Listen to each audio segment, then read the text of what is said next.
Добро вечер во Бизнис 365. Во услови кога економијата се уште се бори со последиците од кризата, а растечката инфлација се заканува да подјаде се поголем дел од приносите и каматите од вложениот капитал. Дури и најпроникливите инвеститори се двоумат како да ги избегнат ризиците, а да остварат што е можно поголеми приходи.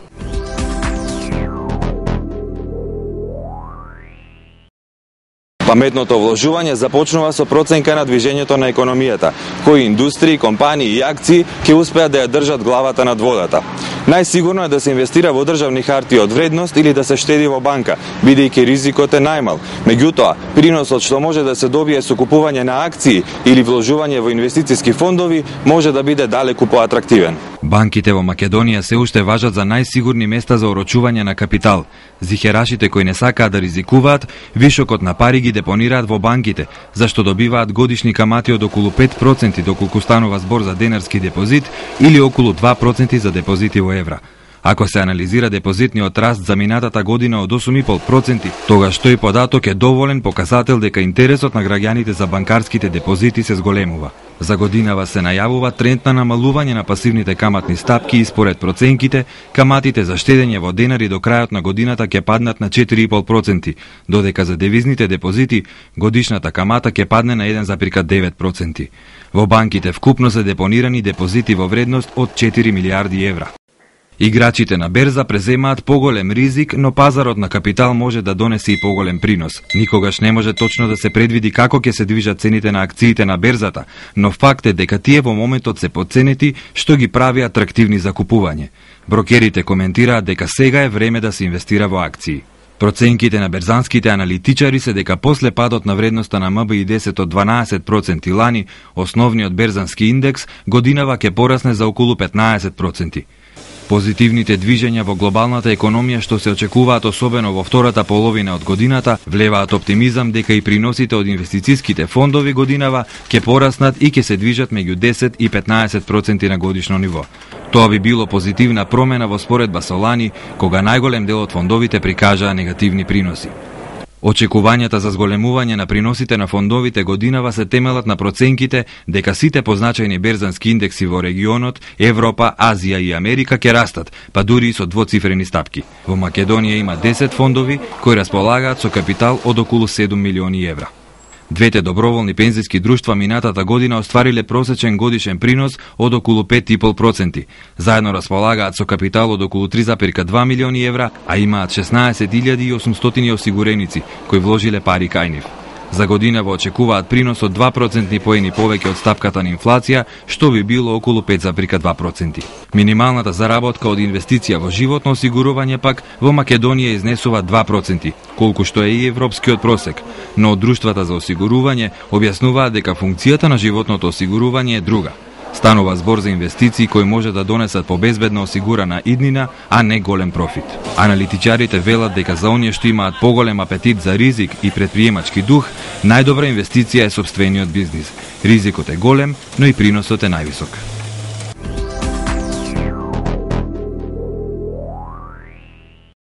На оваа тема дебатираме вечерва со моите гости. Божидар Јанковски, извршен директор на Diners Club, и Горан Марковски од КБ Publikum Invest. Во што е најисплатливо и колку македонските граѓани имаат храброст да вложат и да ги оплодат своите пари? Прво мислам дека македонските граѓани се уште не се доволно храбри за, не дека они сами по себе не се храбри, него сигналите економски сите овие години не им дадоа доволно храброст и мотив за вложување на своји приватни или компаниски средства во други видови на инвестиции. Дали е тоа некретнини, дали се тоа акции или се фондови, sejedno. Мислам дека има голем простор и големи можности во таа насока. Ризикуваат ли нашите граѓани и компании да вложат во акции? Видете, ако цениме по обемот на тргување на македонска берза и воопшто на инвестирање на нешто што е слично со вложување во акции на македонска берза во инвестициски фондови, слободно можам да заклучам дека многу малку се одлучуваат да инвестираат на на македонскиот пазар на капитал. Така да тоа е некој тренд кој што отпочна од 2009 и коинцидира со економската и финансиска криза, што впрочем е повеќе или помалку тренд кој што се проследува и на останатите пазари многу поразвиени, каде што само најголем дел од инвестирањето е оставено на институционалните инвеститори, додека обичните граѓани многу малку тоа го прават. Последните показатели покажуваат дека во принцип во изминативе неколку месеци почнува некој тренд на враќање на инвеститорите во повторно на развиените пазари на капитал, првенствено во тие акциски фондови, што е некој сигнал за тоа каде би требало понатаму да одат работите, меѓутоа сепак тоа е далеко од тоа на предкризно ниво. Има повеќе инструменти каде да се вложат финансиските средства. Оние кои не сакаат да ризикуваат, најчесто тоа го прават вложувајќи ги во банкарски депозити. Што сметате вие? Каде во овој момент е најдобро да се инвестира? Да, ја парафразираме онаа стара еврејска приказна дека 1/3 треба да се вложат во некретини, 1/3 во банка и 1/3 во акции, тоа е злато, а сега акции. Јас во овој момент би рекол дека тоа е 1/3 во една банка, друга третина во друга банка и трета третина во трета банка. Мислам дека тоа најсигурниот и можеби, ако во однос на сигурноста, најисплатливиот дел на вложување во македонското стопанство. Според некој непишано правило се вели дека сите пари не треба да се чуваат на исто место. Се согласувате со оваа теза? Во секој случај, значи тоа и емпириски и теоретски е докажано дека секогаш треба да се прави портфолио на инвестиции. Исто така да се навратиме повторно на некои искуствени сознанија, меѓутоа и теоретски сознанија, што укажува дека, да речеме, посебно за индивидуалните инвеститори, некој минимум што треба да се чува во депозит е некој 6-месечен животен трошок. Се останато треба да се размислува како на попродуктивен начин да се инвестира. Тука секако дека треба да се води сметка за низа фактори, односно перцепцијата за ризикот, желбата за превземање на ризик, потребата од принос, висината соодветно на ризикот. Потоа исто така треба да се земе во предвид временскиот период кој што може да инвеститорот ги чека очекуваните приноси и секако од ликвидноста на инвестицијата. Дали кризата е главна причина за неризикувањето на македонските компании, но и на обичните граѓани, или пак станува збор за менталитет и навика? Не, нема менталитет и навика. Мислам дека главната причина се економската криза, она што се случуваше во светот од 2007 наваму. Мислам сите тие условно кажано пропаѓање на неекономски категории на вложување средства и дури на јас би рекол нереална економија, знаете, без некаква реална подлога. Така да мислам дека како што реков, македонските граѓани кога би виделе, бидејќи знаат добро доценат каде и по што би вложиле, сум сигурен тоа. Така. Кога е најдобро да се вложува на берзата и кога треба, да речеме, да се купат акции? Дали по исплата на дивидендите, дали можат индивидуално граѓаните да го сторат тоа или сепак треба институционално да се поврзат? Видете, во принцип не може да се унифицира некој најдобар момент за инвестирање. Најдобар момент конкретно за Македонија е пред да почнат да инвестираат оние инвеститори кои што беа актуелни во периодот на економскиот и финансискиот бум во Македонија, посебно на пазарот на капитал во 2005 и 2006. Пред моментот на враќање на тие инвеститори, сигурно тој што ќе знае од прилика кога тие повторно би се вратиле во Македонија, тој може со сигурност и да го предвиди најдобриот момент. Инаку, генерално, она што може да се каже е дека треба перманентно да се инвестира кога ќе се увиди дека вредноста на компанијата значајно се разликува од пазарната цена која што во моментот, да речеме, се остварува за таа компанија и кога посебно тоа е актуелно во изминатиот 3 до 4 годишен период, кога компаниите имаат континуирано, да речеме, некоја политика на распределба на добивката во дивиденди, што дава некоја сигурност дека и во иднина таквиот тренд на распределба на добивката ќе се задржи, за да инвеститорот на крај на денот барем заработи одредена дивиденда и во услови како што е, да речеме, за жал македонскиот пазар, кога многу се разликуваат реалните вредности со пазарните цени. Да, берзата не е обложувалница, но сепак треба да се запазат и роковите. Онаа вредност на компанијата во споредба со пазарната цена, таа вредност се утврдува на неколку начини, има и релативни показатели кои што прават некоја споредба на компанија од тој сектор дејност и така натаму, нивните пазарни цени со остварувањата, и тие многу често се користат како споредбени показатели за да се утврди реалната вредност на македонските компании. Кога тие ќе покажат дека постои простор, секако дека треба да се ризикува и да се инвестира. Каква е свеста за вложување во животното осигурување и во доброволните пензиски друштва? Една од работите во кои би препорачал македонските граѓани да вложуваат е животното осигурување.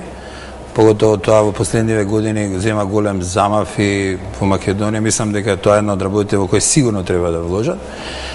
Во фондовите исто така, но како што рече Горан, многу внимателно треба да се гледа целата лепеза, целото портфолио, да се внимава на историјата, така да, затоа што тоа се уште нови сегменти на нови делови на финансиското работење во Македонија.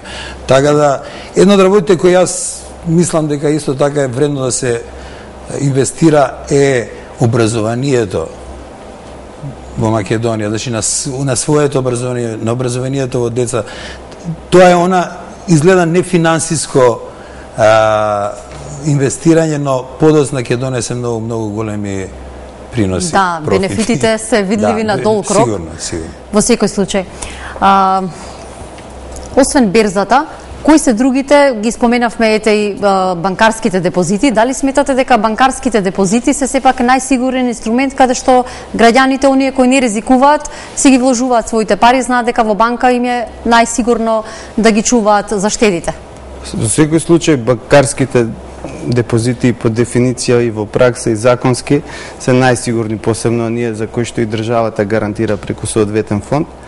Меѓутоа, тие обезбедуваат одреден принос кој што е, за жал во Македонија, за оние кои што чуваат депозити, има некој тренд на намалување во изминатиот период. Секоја се поставува прашањето за алтернативите, споредбата на ризикот кој би се превземал, да речеме, под предпоставка тие средства да се вложат во алтернативи, а тука пред се мислам на вложување во акции, понатаму вложување во инвестициски фондови со одредена политика на инвестирање што би одговарала за самиот вложувач. Така да треба да се земе повторно во самото прашање, да се разгледува покомплексно и да се видат сите алтернативи кои што постојат пред конечно да се дефинира кој дел од средствата би се вложиле во депозити, кој дел во акции, кој дел во фондови, така натаму. Значи треба да се направи портфолио кое што одговара на карактерот на инвеститорот. Така, ги споменавме и недвижностите. Тие стана атрактивен бизнис во последните години. Во светот многу милиардери своето богатство го стекнале токму преку инвестирање во недвижности. Предлагам да го видиме прилогот на Сонја Јованова Наумовска, која истражуваше на оваа тема. Наспроти финансиската понуда која нуди прилично слаби приноси, недвижностите се дејност за која многу експерти сметаат дека е исплатливо да се инвестира. Иако во моментот цените на имотите се на исклучително ниско ниво во споредба со минатите години, ако се прифатат советите на светските инвестициски советници, всушност најдобро е да се инвестира кога пазарот е паднат. Со ова се согласуваат и дел од агентите за недвижности во земјава, кои сметаат дека сега треба да се искористи моментот да се купи ефтино и да се чекаат подобри времења за да се продаде скапо. Во светот најбогатите луѓе, ако гледате што се од недвижности, почнале со инвестиција во криза. Значи, буквално вложувале во време кога биле ниски цените, вложувале во недвижности и од тоа станале, мислам, мултимилиардери. Нели зборуваме за некои бизниси и пари кои што се огромни, меѓутоа и во наши рамки претпоставувам дека има простор за такви луѓе да сега го искористат моментот, да капиталот што го имаат го свртат и вложат повеќе и добијат повеќе во догледно време. И странските инвеститори во земјава сметаат дека е исплатливо да се вложува во недвижнини, особено ако се следат анализите дека цените во иднина ќе растат. Во моментот, според нив, недвижнините се најсигурна инвестиција која носи и високи приноси. На луѓе им е страф за парите. Сега изгорја многу пари на берзи. Сега гледаме дека дори штетни книжки не се безбедни веќе во Кипар. И затоа многу бегат и сакат да инвестираат што нешто се е сигурно за векови, и тоа е имот. Плац, стан, куќа, тие работи. Но колку македонците се решаваат да ги инвестираат своите заштеди во недвижнини? Во моментот мислам дека повеќе е трендот на вложување за сопствени потреби. Значи нема голема инвестиција во тоа за да се инвестира, да се заштеди, односно да низ тоа се заработи. Значи нема, да ги кажам на запад ги викаат шпекуланти со недвижности, тоа не е лош збор шпекуланти, него нема луѓе кои што се бават со недвижности во смисла да купат нешто поевтино, да го користат извесен број години или да го издаваат, а потоа да го продадат или низ тоа да заштедат и тргнат пари на страна. Агентите за недвижнини анализирале дека во светот на секои 10 години цените на недвижнините се дуплирале. Во земјава, во изминатите 20 години 2 пати нагло пораснале цените, при воведување на данокот на додадена вредност и при замената на марката во евро. Една американска студија во која учествувале повеќе од 1000 милионери инвеститори во светот покажала дека милионерите кои потекнувале од богати семејства најчесто своето богатство во текот на годините го зголемувале токму со инвестирање во недвижности. Што се однесува до инвеститорската стратегија пак, оние богаташи кои не потекнувале од богати семејства најчесто се одлучувале да инвестираат во претприемништво и капитални инвестиции.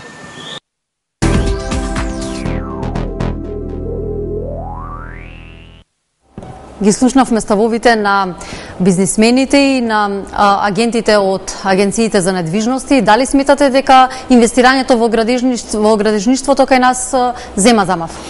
Мислам дека целиот тој бизнис, да го наречеме со градежништво, кулминираше 2007 година и потоа работите полека доаѓаат на некое свое нормално ниво. Така да ја не би се сложил цело со сите овие констатации. Не мислам дека во овој момент вложувањето во некретнините е добар деловен потек од аспект на враќање на очекување некој профит, бидејќи ако земете дека за да го вратите станот или деловниот простор кој ќе го купите ви требаат најмалку 25 години, математички ќе израчунате дека на вашите, да кажеме, 100.000 евра вложени во стан или вложени во банка или на крај вложени во некоја паметно одбрана компанија и акции во незе, ќе ви донесат повеќе него вложувањето во некретнините.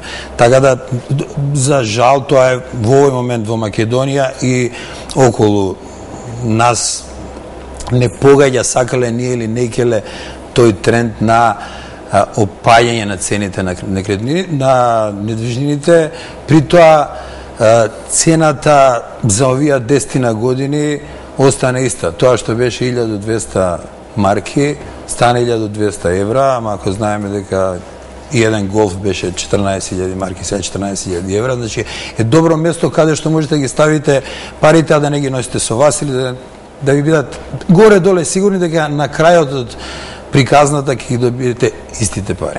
Да. Марковски, каков е вашиот став? Дали недвижностите носат принос на долг рок? Недвижностите повторно во структура на некој портфолио важат за посигурни и постабилни инвестиции, меѓутоа за нив основен проблем исто така кој што се наметнува е проблемот на постоење на реална пазарна вредност, за повеќето зборам, и малата ликвидност, односно не постоење на активен пазар на кој што тие би можеле во секој момент, посебно на кратки рокови, да се продадат. Така да тоа е еден оптеретувачки фактор, посебно и во македонски услови, кој што не ви дава можност со голема мера на точност и прецизност да утврдите која е вашата вредност, а од друга страна, како што спомна и Божидар, се работи за инвестиции кои што носат многу мала стапка на принос, доколку се земат во предвид приходите од тие инвестиции, ренти, кири или како и да е. Така да, добро е да бидат во портфолиото, меѓутоа димензионирани на начин да речеме обезбедат првенствено стабилност и сигурност на инвеститорот, а второ, исто како недостаток е големата иницијалната сума која што е потребна за да се инвестира. Значи не можете вие 5000 евра да вложите, да речеме, што ги прави недостапни за голем дел од населението во Македонија. Така да, како опција за инвестирање од тој аспект е малку проблематично, меѓутоа сепак треба во секој случај да се разгледува како една од опциите за вложување на средства. Се уште владае глобална криза. Македонија, рековме дека не е изолиран случај, но сепак некои аналитичари светски велат дека токму кога е криза, во криза треба да се инвестира и да се вложува. Па доколку имате средства и доколку тие средства ќе ви озможат комотно чекање да кризата помине, тоа е логично. Но бидејќи зборуваме за Македонија и нашите ресурси и во пари и во време се лимитирани, така да таа констатација стои, ама не држи вода за мене во оваа ситуација, во наша сегашна ситуација. Треба да се инвестира, да, треба храбро да се влезе во нови циклуси. Каде ќе се инвестира, треба исто така многу внимателно да се гледа, да се истражува. Македонија на нивото на економскиот развој на кое има големи потенцијали за понатамошно вложување на и странски и домашни инвеститори. Мојата секогаш теза е дека непотребно повеќе се вртиме кон странските инвеститори и ги запоставуваме домашните деловни луѓе, приватните средства што ги имаат во банки, така да мислам дека со една проактивна политика кон тие ресурси и како може Македонија да биде атрактивна, да ја направиме атрактивна за инвестирање. Така. Кризата влијаеше и на македонскиот пазар на капитал. Како ја оценувате состојбата на берзата? Видете, таа за жал не се разликува и оваа година во споредба со минатите години. И понатаму она што е основна карактеристика за македонскиот пазар е отсуство на институционални инвеститори, мал обем на тргување, што соодветствува на отсуството на инвеститори, посебно институционални, и што генерално не прави многу различни во споредба со развиените пазари на капитала. Имено доколку земете било кој од поразвиените пазари, ќе заклучите дека учеството на институционалните инвеститори е далеку поголемо од учеството во Македонија. Тие најчесто на нив отпаѓа обем на тргување од прилика од 70% во вкупниот обем на тргување. Кај нас тој е минимизиран, првенствено поради конзервативниот пристап на домашните институционални инвеститори, тука пред се мислам на банките, понатаму пензиските фондови исто така немаат некоја поголема активност на пазарот на капитала, а во таа група спаѓаат и инвестицијските фондови од кај што потекнувам, кои што пак се соочуваат со друг проблем на недоволно акумулирани средства, што повторно ги прави неактивни на пазарот на капитал. Значи, генерално гледано, пазарот е оставен на домашни физички лица и соодветно на тоа е и вообичајниот обем на тргување кој што се движи на ниво од 50 до 100.000 евра на дневна основа.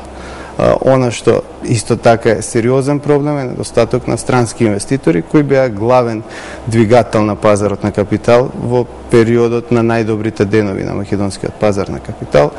За жал, тие потекнува тогаш од земји кои што во моментот се наоѓаат исто така во тешка економска и финансиска состојба, тоа е Словенија, Хрватска, значи повеќе или помалку ја делат судбината на регионот и не може барем на краток рок да се очекува дека тие ќе бидат повторно двигател на пазарот. Она што реално би можело да се случи и што очекувам да се случи, меѓутоа прашањето е кога ќе се случи, е да добиеме инвеститори кои што едноставно кажано, повторно странски за жал, значи на натаму сме усмерени. Инвеститори кои што ќе оценат дека нивото на ризик, меѓутоа и големите разлики во пазарните цени, кои што постојат кај повеќето, да речеме, компании, и нивните реални вредности им одговараат и се спремни да инвестираат во Македонија. Тоа е за сега единствениот начин како би стигнале до некој раздвижување. Да. Се очекува заживување на македонската берза и со задолжителната котација која ќе почне да важи негде на есен, во подготовка, во финална фаза и компаниите тогаш ќе бидат обврзани на овој нов начин. Сметате дека тоа ќе донесе позитивни трендови? Во контекст на досегашниот разговор, во принцип, проблемот повеќе го лоцирам на страна на побарувачка. Тоа е мерка на страна на понуда, која што во секој случај е добра на долг рок. Добро е компаниите да бидат што потранспарентни, за да инвеститорите имаат поголем обемни информации за да донесат реална и вистинска одлука. Меѓутоа, генерално, ние треба да се обидеме и да настојуваме да создадеме амбиент и да ги привлечеме тие странски институционални инвеститори кои што се главниот двигател на пазарот и за да се случи нешто на македонскиот пазар.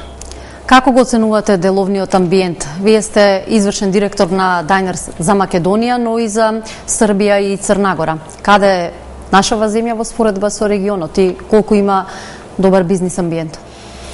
Па, бидејќи зборуваме за финанси денеска, од тој аспект Македонија е исклучително стабилна земја, за разлика од се испостави од земјите во регионот за кои мислевме дека се многу понапред во таа стабилност, регулираност на тој финански пазар.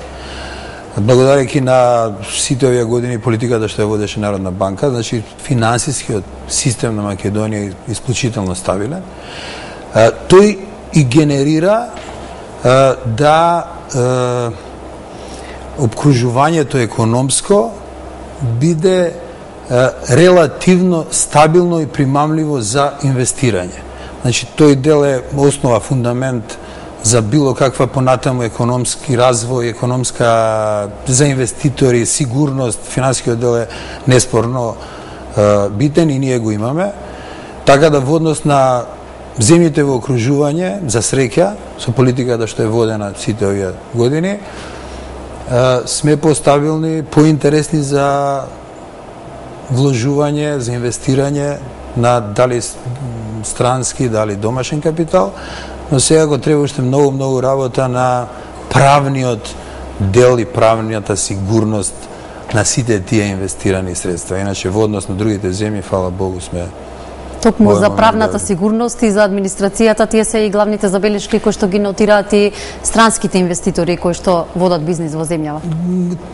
Главното прашање за секој инвеститор, за секој поединец, дали е државјанин на Македонија или е странец кој сака да инвестира тука, сака да биде сигурен дека законите под кои се вложени средствата ќе важат во долг рок и ќе се почитуваат под било какви други околности. Тоа е со финансискиот база и сигурност што ја имаат.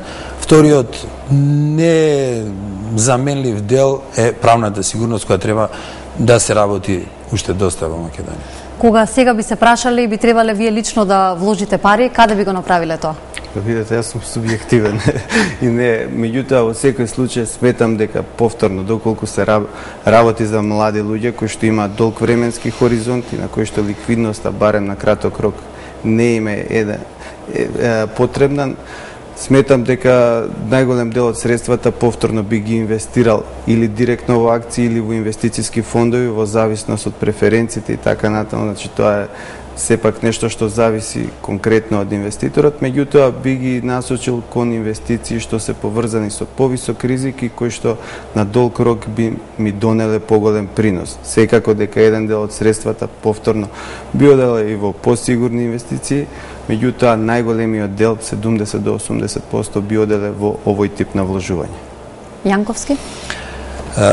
Средствата, има една разлика кога разговараме, ние во Македонија обично кога разговараме каде да ги инвестираме средствата, обично ги мешаме поимите инвестирање и чување на парите. Ние обично подразбираме чување на парите, таму да не се. А кога збориме за, и денеска говориме за инвестирање, јас моите средства половина би ги ставил во 2 банки, а половина би ги инвестирал во некој приватен проект, бизнис кој мислам дека Македонија има голем простор и мислам дека тоа е сигурноста. Самиот да го водам тој бизнис, мислам дека највише ќе ми донесе принос за вложените пари. Да, у контекст на ова, мислам, секако ако имате некој основен бизнис, тоа или ако имате собствен бизнис, секако дека таму и приносот очекуван е најголем, меѓутоа и ризикот е најголем. И храброста да се почне нешто собствено. Дефинитивно, во тој контекст мислам дека повторно треба да се прави оптимизацијата на портфолиото и сосема во линија размислувањето на соговорникот дека еден дел идат во многу сигурни инструменти, тоа се депозити, другите идат во екстремно ризични, така да таа комбинација дава некое за самиот инвеститор оптимално портфолио. Ви благодарам што бевте гости во Бизнис 365. Благодарам. Тука завршува вечерашната емисија. Останете на Прва, имајте пријатна вечер.